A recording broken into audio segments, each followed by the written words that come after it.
80 मसीहार घटना मु सेतबळे नवम श्रेणी रे पाठ पढुथाय। आजिकाली भली सेतबळे टीवी कहले केवल दूरदर्शन से पुणी दिल्ली रु प्रसारण हबो। सबुदिन हुएनि 80 मसीहारे से 2 दिन 3 दिन ने थरे लेखा संध्या 7टा बेले दिल्ली रु प्रसारण हबो। ओडिसा रु प्रसारण हुए नाही। कौन से टीवी सेतबळे नथिला। खबर कागज पढ़ा चाहिए कटक बस स्टैंड को आसबे नहले भुवनेश्वर बस स्टैंड को जिबे। घरे घरे खबर कागज पहुंचीबार व्यवस्था से समय नथिला। आउ से समय सबुठू आमे जेतबळे बस रे बसिकरी कटक आसु कटक बस स्टैंड रे संध्या बेले दुईटी खबर कागज रो भारी डिमांड। गोटे होची दुर्मुख आ गोटे निया खुंटा। सेतिरे कोन हेतिबो ना 80 मसीहार जो सरकार थिला ओडिसा रे गोटे दुर्नीति खोर सरकार थिला। तत्कालीन कांग्रेस शासनाधीन सरकार आउ ये जो दुईटी खबर कागज थिला दुर्मुख और निया कुंटा ताकू जे बिक्री करूथुबो से बढ़िया गीत बोलिकिरी तादर जो लेखा हेथिबो दुर्नीतिटा को से बिक्री करूथुबो रास्ता ऊपर ठिया हेकिरी बस स्टैंड ऊपर ताकू सब लोग किणिकिरी नउतले। एवं जेतबळे नवकिशोर महापात्र आसिकरी पहुंची पुरी रु तांकर धर्मपत्नी छबिराणी को धरिकरी गाँ रे से समय तो चाकरी बाकी अवस्था नथिला। सी सांबादिकता को बाछिचंती एवं 3 जण 2 जण जाक मिसी 3टी खबर कागज दायित्व नैचंती। दुर्मुख नैचंती निया कुंटा नैचंती गोटे निर्भीक बोली गोटे खबर कागज थिला। वीकली सब तो वीकली दैनिक नुह प्रगतिवादी टा नुआ है। ये घटनार किछि दिन पूर्व प्रगतिवादी नुआ लंच है। जदियो मोर नवम श्रेणी थिला किंतु मोर पिला दिन सब कथा प्रति विशेष आग्रह थिला। मु एको मॉनिटरिंग सब बेले करे एवं से दिनर कथा परवर्ती समय मोर मने अछि से जो ए अंचलर जो कॉन्ट्रैक्टर थिले आमे सीमेंट रे पाउंस मिसवा कथा एबे सुनुछु किंतु 80 मसीहारे सीमेंट रे पाउंस से मिसैबारे माहिर थिले। तांको ना बोधे थिला ध्रुव बाबू ना कोन कोन थिला से व्यापारी कोन राजू दोरा से सीमेंट रे मिसौथिले पाउंस यूरिया से तोळे आसुथला। यूरिया को घोटाला करूथिले चावल रे गोड़ी। तो ये सब विषय को से फोटो उठेकिरी दुर्मुखरे आउ आर खबर कागज छापुले जोटा व्यापक मात्रा रे बिक्री हैला। एवं ब्लॉक रो काम से नउथले काम न करिक बिल नै जाउथले। सेतबेले तो किछि आरटीआई नथिला किछि नथिला। एभली अवस्था रे से जेतबेले एठी सांबादिकता आरंभ कले कांग्रेस रो गोष्ठी ताको पछरे पड़ी गला जे आकु जदी न हटेबा हबो नै तन हटेबा पे योजना आरंभ होला। धमक चमक दिया गला। कांग्रेस ऑफिस रे जो दिन हत्याकांड होला सकाळ 5टा बेलू 2 जण जाक बाहरुचंती प्रगतिवादी जीवे से दिन प्रगतिवादी डाकिस तम कार्ड दबो बोल मोर पूरा मन अछि। दिन मो परवर्ती समय घटना मोर मन अछि तम कार्ड दबो बोली प्रगतिवादी डाकिछि। एमाने 2 जण बाहरिचंती बस स्टैंड रे कांग्रेस रा बंधु माने तांकु जाय कि सेठी अटकेइले। अटकेकी सेठी तांकु उठेई के आइले यांकु नै कि रखिले कांग्रेस ऑफिस रे। छबिराणी को नै गल अलगा जगह यांकु अलगा तांकु अलगा कर दिया गला। रातिर विभत्स घटना घटिला। परदिन सकाळु जेतेबेले ये गले पुलिस पहुंचु नाही सेमती सब पडिछि। अणखियारु साइकल नै कि जाइचंती कारण काहर जणे सांगर साइकल नै कि जाइचंती। अणखियारु 5 किलोमीटर बोधे जो पुलिस स्टेशन थिला पाखा पाखी 17 किलोमीटर प्रथम 5 किलोमीटर गोटे पुलिस स्टेशन जाइचंती। से सुनिनी तापर Jagatsinghpur जाइचंती। Jagatsinghpur SP बसिचंती।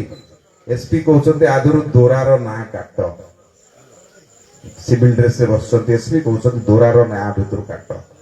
IIC बसचंती। IIC धमकउचंती काट ना से काटिले नाही। बहु काकुति मिनती हला परे 36 घंटा परे पुलिस आसिकरी पहुंचला।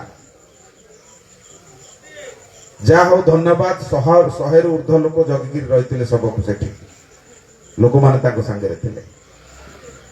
ଏବଂ 36 घंटा पर तांकर पोस्टमार्टम करागला। पोस्टमार्टम करिथिबा डाक्टर आजिकल जीवित अछंती, भुवनेश्वर अछंती, ना कहबाकू चाहे ना। एभली पोस्टमार्टम करागला, पोस्टमार्टम रिपोर्ट रे बाहरला नहीं जे तांको सहित दुष्कर्म होईची एवं परवर्ती समय केस लड़ा गला। तल कोर्टरू बाबू माने समस्ते बाहरी गले। माने पुलिस एते बर्बर थिला, यांकर देह भीषण भाव में खराब, किंतु यांकु बॉडी 36 घंटा पर देले ए पोड़ी पारी के जेतले आसिले तांकु किछि सहाय्य कले नाही। से एठु पुणी भुवनेश्वर गले। भुवनेश्वर जाई कि लोकदल ऑफिस रे रिक्शा नै कि पहुंचले, पैसा नाही पाखरे दबा पाई। युधिष्ठिर भाई था मोर गोटे गोटे कथा मने पड़े। सी तांकु नै कि गले कैपिटल हॉस्पिटल। आमे सेतबळे लोकदल ऑफिस आमर कैपिटल हाई स्कूल पछपटे थाए। आम काम थाए आमे 9 नंबर आमे से कैपिटल हाई स्कूल में पाठ पढ़ु थाउ। आमे सेठी के आसु जुझियाना बोली आमे ताको डाकू। ताको संगे हमर टिके संपर्क भल थाए। सी कहले रे इनते घटना हिची और ताको नै कि जीवा पड़िबो। तो से नै कि ताको गले परवर्ती समय आमे रिकॉल कलु से समय घटना केना एते। तो तांकु सेठी रखिक ट्रीटमेंट कले। सेठु तापर आनिले कटक रे रखिक ट्रीटमेंट कले। भुवनेश्वर कटक मधुपाटना थानार आईआईसी, मधुपाटना थाना सेतबेले थाए एससीबी देखु थाए। मधुपाटना थानार आईआईसी जाई से धमकेले, तू ए विषय काहा किछि कहबु नाही, जदि कहबु तू एटु घर को जाई परिबोनी ना कहबिनी। जणे एसपी थांते आजि काली अछंती, से भी कांग्रेस दल रे अछंती, बयस होई गलानी। जे जानि परिबे जानिए बंचिचंती। त्रिपाठी बाबू से भुवनेश्वर धमकेले जे तू कहीं से नार दौचु 50,000 टंका ने छाड़ी दे। एसपी भुवनेश्वर से थांते माने आपण जदि चिंता करिवे जो भली अकथनीय अत्याचार करिसंती तांको उपरे, जदि आजि कालिका मनीष होइतांता से कहतांता कोन मिलिबो, स्त्री तो मरिगला मरिगला मु चुप हेकरी बसी जाए। घरर आर्थिक अनाटन ता भितर लड़ाई आरंभ होला। कौनसी कथा से शुणिले नाही, समस्त ताको विरोध करचंती, टंका जाचिचंती, विड्रॉ करि जा। एवं एभली अवस्था हला, पुलिस रो रिपोर्ट एभली थिला, तळ कोर्ट रे समस्ते बा इज्जत बरी। पुणे हाई कोर्ट को जिवा पे ताको पाखरे पैसा नाही, मोर मने अछि। हाई कोर्ट को जिवा पे ताको पाखरे पैसा नाही। किछि तत्कालीन जनता दल लोक दलर लोक माने ताको सहाय्य कले। कटकर ना आमे तोर ओकालत नामा भरिबार काम कर दउ, चल ना मने अछि आपनकर माधव भाई को ना। से तांको सेठी सहाय्य कले, जो थरे से सेठी जाई कि पुणी हाई कोर्ट रे पहुंचले, किंतु किछ तो एविडेंस किछि नाही। को हाई कोर्ट दबो, तळु तो पुलिस सब सफा कर दैछि। माने 1980 रे ओडिसा रे को भलिया शासन चालुथला आपण चिंता करंतु। जण को हत्या कर दिया गला, पाशविक अत्याचार करा गला, कौनसी तथ्य प्रमाण तळु ऊपर जाए नाही। तापरे जेतबेले हाई कोर्ट रे हारि जाइचंती, पुणी से सुप्रीम कोर्ट जाइचंती। बिजू पटनायक को धन्यवाद दबाकू पड़िबो हमको, जे तांकू सुप्रीम कोर्ट जीवा पाई 45,000 टंका से समय देथिले। मु दउची नै कि जा जाय कि सुप्रीम कोर्ट रे से केस आरंभ कले। अब से केस रो सबुठु बड़ एविडेंस थिला कोन जानि छै, आपण सुनिले आश्चर्य हेबे। गोटे समय रे से साइकल रे पुरी रु कोणार्क आस्थिल ताको स्त्री को बसई करी, आउ से साइकल रे से लुगाटा पसिकिरी कटि जाइथला, ताकू से सिलेई करथिले, रफू करथिले। सेटा से पिंदिथिले जो दिन तांकर देहांत माने ए घटना घटिला। ये सेईटा को कहिले सेठी जेतबेले कोर्ट रूम रे आलोचना चलला सुप्रीम कोर्ट रे, सेई विषयटा को उत्थापन कले, जहा को धरिकरी सब कथा को पुणे सुप्रीम कोर्ट बाहर कला। एवं किछि लोकन को ता भितर सजा हला बेलू केते जण बोधे मरि जाइथिले, बोधे केते जण ता भितर। तेणु लंबा नायक लड़ई लड़िला परे तांकु जाइकिरी न्याय मिलिला। आउ सेई जो 10 वर्षर शासन थला 80 रु 90 अकथनीय अत्याचार तांको ऊपर करा जाय। आपण जो माने दुर्मुख पडुतबे से समय से खबर कागज रे सब बेले से कथा बाहर कोन कोन तांको करा जाउछ, भयंकर अत्याचार करा जायतला तांको ऊपर। तेणु प्रकृत रे ସ୍ତ୍ରୀ ତ ଚାଲିଗଲେ, ଛୋଟିଆ ପୁଅ ତାକୁ ବଡ କରିବା, ଏପଟରେ ସରକାରଙ୍କ ବିରୁଦ୍ଧରେ ଲଢେଇ କରିବା ଆଉ ପୋଲିସ ବିରୁଦ୍ଧରେ ଲଢେଇ, ମାନେ Jagatsinghpur police, Cuttack police, Bhubaneswar police, ସବୁ ପୋଲିସ ଲାଗି ଯାଇଛନ୍ତି ତାଙ୍କ ପଛରେ। ତାପରେ ବି ଆପଣ ଚିନ୍ତା କରନ୍ତୁ ସେ ଯୋଉ ଭଳି ଭାବରେ ସଂଗ୍ରାମ ଜାରି ରଖିକିରି ଲମ୍ବା ସମୟ ଲଢେଇ କଲେ। ପୁଣି ପରବର୍ତ୍ତୀ ସମୟରେ ବିଜୁ ବାବୁ ତାଙ୍କୁ ଗୋଟିଏ ଜାଗାରେ ଅବସ୍ଥାପିତ କଲେ ସରକାରକୁ ଆସିବା ପରେ। ପୁଣି ଯେତେବେଳେ 2002ରେ ଆମର ମିଳିତ ସରକାର ଆସିଲା, ସେତେବେଳେ ପୁଣି ଆମ ସରକାର ତାଙ୍କୁ ତାଙ୍କ ପୁଅକୁ ମଧ୍ୟ କୌଣସି ଏକ ସ୍ଥାନରେ ଅବସ୍ଥାପିତ କଲେ। ତେଣୁ ଏଭଳି ଏକ ଲଢେଇ ଆମ ସମସ୍ତଙ୍କ ପାଇଁ ଉଦାହରଣ। ଲଢେଇ କେମିତି କରିବାକୁ ହୁଏ ତାଙ୍କଠୁ ଶିଖିବା ଦରକାର ଏ ପିଢି। ମୁଁ ଯୋଉଥିପାଇଁ ଆଜି ଏଠିକି ଆସିଛି, ସେ ପ୍ରକୃତରେ ଆମ ପାଇଁ ଅନ୍ୟାୟ ବିରୁଦ୍ଧରେ ଲଢେଇ କରିବାର ପ୍ରତୀକ। କେତେ କଷ୍ଟ ସତ୍ତ୍ୱେ ସେ ଲଢେଇ କରିଛନ୍ତି। ଗୋଟିଏ ପୋଲିସର ହାବିଲଦାରକୁ ଦେଖିଲେ ଲୋକ କହୁଛନ୍ତି ନାଇଁ ନାଇଁ ନାଇଁ ମୁଁ ଆଉ ଲଢେଇ କରିବିନି, ସେ ଯାହା କହୁଛି ମାନିଯିବି। ମା କହୁଛି ନା ନା ଯାଆନି। ଆପଣ ଚିନ୍ତା କରନ୍ତୁ, ଛୋଟ ଛୁଆ ଘରେ ଅଛି, ଆର୍ଥିକ ଅବସ୍ଥା ଭଲ ନାହିଁ, ସ୍ତ୍ରୀକୁ ହରେଇଛନ୍ତି, ଶରୀର ଖରାପ ହେଇଛି, ଲଢେଇ କେବେ ବି ଛାଡି ନାହାନ୍ତି। ତାଙ୍କ ପାଖରେ ପଇସା ନାହିଁ, ଲଢେଇ କେବେ ବି ଛାଡି ନାହାନ୍ତି। ଶେଷ ପର୍ଯ୍ୟନ୍ତ ଲଢେଇ କରିଛନ୍ତି ଦୁର୍ନୀତି ଭ୍ରଷ୍ଟାଚାର ବିରୁଦ୍ଧରେ। ଆଉ ତତ୍କାଳୀନ କଂଗ୍ରେସ ସରକାର, ଯିଏ ମେରି ରାୟ ସରକାର, ଯାହା ଚାହୁଁଥିଲା ସେ କରୁଥିଲା। ସେ ସରକାର ଭିତରେ ସେ ଲଢେଇ କରିକି ଆଉ ଶେଷରେ ବିଜୟ ପ୍ରାପ୍ତ ହେଇଥିଲେ। ତେଣୁ ଏଭଳି ଜଣେ ବୀର ପୁରୁଷ, ମୁଁ ତାଙ୍କୁ କହିବି ଯେ ସେ ହଉଛନ୍ତି ଆମ ସମସ୍ତଙ୍କ ପାଇଁ ପ୍ରେରଣାର ଉତ୍ସ। ଆମେ ଯୋଉମାନେ ଆଜିକାଲିକା ଦିନରେ କାମ କରିବାକୁ ବାହାରିଛନ୍ତି, ତାଙ୍କଠୁ କିଛି କିଛି କଥା ଶିଖିବା ଦରକାର। ଆଜିକାଲି ଅନେକ ଲୋକ ବାହାରିଛନ୍ତି, ଆରଟିଆଇ ମାଗି ଦଉଛନ୍ତି, ତାପରେ ଚୁପ୍। କାହିଁକି ଭାଇ ଚୁପ୍ ହେଇଗଲ? କଣ ସୁବିଧା ହେଇଗଲା ତମର? ତମେ ତ କାଲି ଆରଟିଆଇ ମାଗିଥିଲ, ଭୁଲ ଥିଲା ବୋଲି। ଆଜି କଣ ଭୁଲଟା ଠିକ ହେଇଗଲା? ନା, ତାଙ୍କୁ ଧମକ ଆସିଲା, ତାଙ୍କୁ ସହଯୋଗ କରାଗଲା, ତାପରେ କହିଲେ ନାହିଁ କାହିଁ ଲଢେଇବା। ମୁଁ ସେଇମାନଙ୍କୁ କହିବାକୁ ଚାହେଁ, ପ୍ରତ୍ୟେକ ଯୁବବର୍ଗକୁ କହିବାକୁ ଚାହେଁ, ଦୁର୍ନୀତି ଭ୍ରଷ୍ଟାଚାର ଏ ସମାଜ ପାଇଁ କଳଙ୍କ। କିଏ ବି କରୁ, କୋଉ ଦଳର ବି ଲୋକ କରୁ, ଆମକୁ ଲଢେଇ କରିବାକୁ ପଡିବ।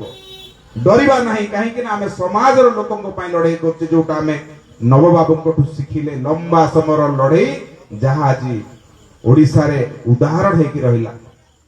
ଛବିରାଣୀକୁ ନେଇକି ସେ ସମୟରେ ଆପଣଙ୍କର ଯାତ୍ରା ପାର୍ଟି ମାନେ ଯାତ୍ରା କଲେ, ଯାତ୍ରା ବହୁତ ହିଟ୍। ଛବିରାଣୀ ହତ୍ୟାକାଣ୍ଡ ଆଜି ପଡିବ କହିଲେ ଯାତ୍ରା ପାର୍ଟି ବାଲାଙ୍କର ଟିକଟ ସରିଯାଏ। 10 ଦିନ 15 ଦିନ ଧରିକି ଗୋଟେ ଗୋଟେ ଯାତ୍ରା ପାର୍ଟି ନାଟକ କରନ୍ତି। ସେ କାହାଣୀ ଭିତରେ ଏତେ ଦମ ଥିଲା। ଧୀରେ ଧୀରେ ଆମ ଭିତରୁ ସେଇ ଲୋକମାନେ ଚାଲି ଯାଉଛନ୍ତି, ଯୋଉମାନେ ସେ ହତ୍ୟାକାଣ୍ଡର କାହାଣୀକୁ ଜାଣିଛନ୍ତି, ନବବାବୁଙ୍କର ଜୀବନୀକୁ ଜାଣିଛନ୍ତି। ମୁଁ ରବି ଭାଇଙ୍କୁ ଅନୁରୋଧ କରିବି ଯେ ଶ୍ରଦ୍ଧାଞ୍ଜଳି ସଭାକୁ କେବଳ ଶ୍ରଦ୍ଧାଞ୍ଜଳି ସଭାରେ ନ ରଖି ଦୁର୍ନୀତି ବିରୁଦ୍ଧରେ ଲଢେଇର ଏକ ପୁସ୍ତକ ତିଆରି କରାଯାଉ। ତାଙ୍କ ସମୟରେ ଯୋଉମାନେ ଥିଲେ, ଯୋଉ ଯୋଉ ତଥ୍ୟ ଅଛି, ସୁପ୍ରିମକୋର୍ଟ କେମିତି ଥିଲା, କୋଉ ଅଫିସର ମାନେ ତାଙ୍କୁ ବିରୋଧ କରିଥିଲେ, କଣ କଣ ହେଇଥିଲା, ଆକୁ ନେଇକିରି ନିଶ୍ଚିତ ଭାବରେ ଗୋଟିଏ ବହି ଆପଣ ତିଆରି କରନ୍ତୁ, ଯାହା ଆମ ସମସ୍ତଙ୍କ ପାଇଁ ଗୋଟେ ନୋଟ ହେଇକି ରହିବ। ତାକୁ ମଧ୍ୟ ଆମେ ଡିଜିଟାଲ ପ୍ଲାଟଫର୍ମରେ ଛାଡିବା। ଇତିହାସରେ ସେଟା ସାକ୍ଷୀ ହେଇକି ରହିବ ଯେ ଛବିରାଣୀ ହତ୍ୟାକାଣ୍ଡର ପୃଷ୍ଠଭୂମି କଣ ଥିଲା, ଆଉ କୋଉ ଭଳି ଭାବରେ ଲଢେଇ କରିଥିଲେ। ମୁଁ ଆଶା କରୁଛି ଆପଣମାନେ ସମସ୍ତେ ଏ ଗାଁରେ ଧୀରେ ଧୀରେ 80 ଦଶକର ଲୋକମାନେ ଆମ ଗହଣରୁ ଧୀରେ ଧୀରେ ଚାଲିଗଲେଣି। କିଛି ଅଳ୍ପ ଲୋକ ଥିବେ। ଆମେ ଯାହା କିଛି ଆମର ମନେ ଥିଲା, ପଢିଥିଲୁ, ଯାହା ମନେ ଥିଲା ତାକୁ ଆଜି ଆପଣଙ୍କ ଆଗରେ ରଖିଲୁ। ନିଶ୍ଚିତ ଭାବରେ କଥାକୁ ଜନସମାଜରେ ରଖିବାର ଆବଶ୍ୟକତା ଅଛି। ଏଥିରୁ ଆମର ଆଗାମୀ ପିଢି କିଛି କଥା ପାଇବା। ଆପଣ ଦେଖିବେ 2 ଦିନ ତଳେ ରାଜ୍ୟ ସରକାର ଧରିଛନ୍ତି 350 କୋଟି ଟଙ୍କାର LED light scam. LED light ଲଗା ଯାଇଛି, 2 ଦିନ ପରେ ଲାଇଟ୍ ଲିଭି ଯାଇଛି। 350 କୋଟି ଟଙ୍କା 3ଟି ଜିଲ୍ଲାରେ ଧରା ହେଇଛି, ଆଉ ସବୁ ଜିଲ୍ଲାକୁ ବର୍ତ୍ତମାନ ଯିବ। ଦୁର୍ନୀତି କୋଉ ଭଳି ଭାବରେ ପହଞ୍ଚି ଯାଇଛି। ଏବେ ତ ଫ୍ୟାକ୍ଟ୍ରି ହେଇଗଲାଣି, ସିମେଣ୍ଟର ଫ୍ୟାକ୍ଟ୍ରିରେ ପାଉଁଶ ମିଶିବାର ଫ୍ୟାକ୍ଟ୍ରି ହେଇଗଲାଣି, ବିଭିନ୍ନ ଜାଗାରେ ଧରା ହଉଛି। କୋଉ ମାତ୍ରାରେ ଦୁର୍ନୀତି ଭ୍ରଷ୍ଟାଚାର ବଢିଛି, ଆମକୁ ସେଥିପାଇଁ ଲଢେଇ କରିବାକୁ ପଡିବ। ସରକାର ଲଢେଇ ଆରମ୍ଭ କରିଛନ୍ତି। ଗୋଟିଏ ସରକାର ଆସିଲା ପରେ ଆପଣମାନେ ସେଥିରେ ମିଶିବେ ଏବଂ ଏଇଭଳି ଦୁର୍ନୀତି ବିରୁଦ୍ଧରେ ଲଢେଇ କରିଥିବା ନବବାବୁଙ୍କ କାହାଣୀକୁ ଜନମାନସରେ ଆପଣମାନେ ରଖିବେ। ମୋର ଏଇ ଆଶା। ମୁଁ ଭାବୁଛି ରବି ଭାଇ ଆଜିର କେବଳ ଏ ବୈଠକର ସମ୍ପାଦନାରେ ସାରିବେ ନାହିଁ, ପରବର୍ତ୍ତୀ ସମୟରେ ୟାକୁ ଆମେ ଆହୁରି ଆଗକୁ ନବା, ଏ ବିଷୟକୁ ଆହୁରି ଆଗକୁ ନବା। ପୁଣି ଆଉ ଥରେ ମୁଁ ଶ୍ରଦ୍ଧାଞ୍ଜଳି